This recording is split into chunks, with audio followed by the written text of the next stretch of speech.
Well, that's an interesting question too, because what we're seeing now is a whole range of easy-to-use technologies. In other words, professors don't have to be a television director in order to make a video now. In fact, recently I've been interviewing professors in Canada who, for instance, I'll give one example here.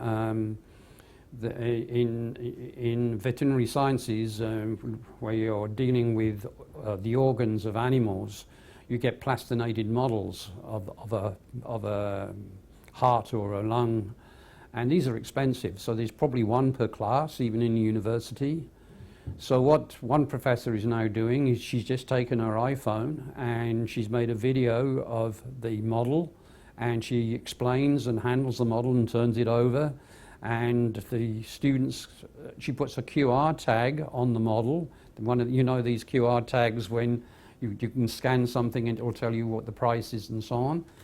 And so the students can scan the QR tag, and that's the URL for the video.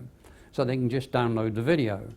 Now this is not complicated technology. The professors can use it very easily. And in this case it's solving a problem of how do 30, 40 students, how can they observe one piece of equipment and so on. So with these new emerging technologies, this can't be controlled centrally by the institution.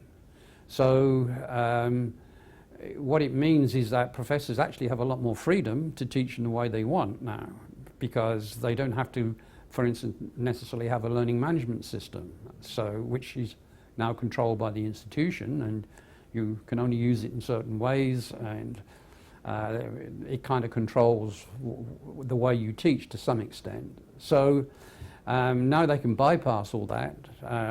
As I mentioned, that professor who's downloading his lectures using off-the-shelf software. It's very simple to use, webinar software. And so it's freeing up professors to do to teach in other ways. Now there's two things that are happening there. One is good and one is bad.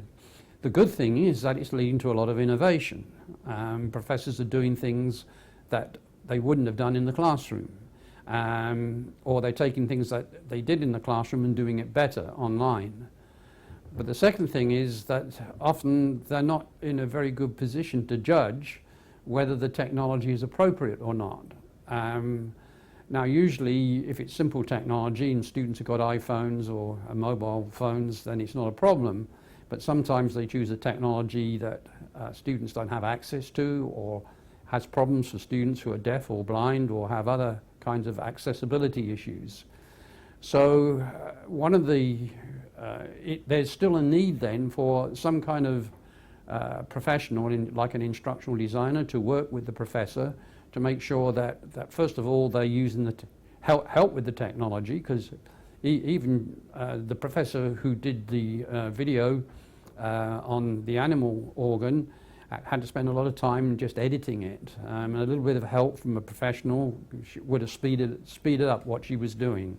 It's not necessary for somebody else to do the editing, but to give some suggestions about the right software to use, and how to, how to do basic video would have been useful. So again, the bad side of this is then that there's still going to be a need for professional help, otherwise the quality won't be very good.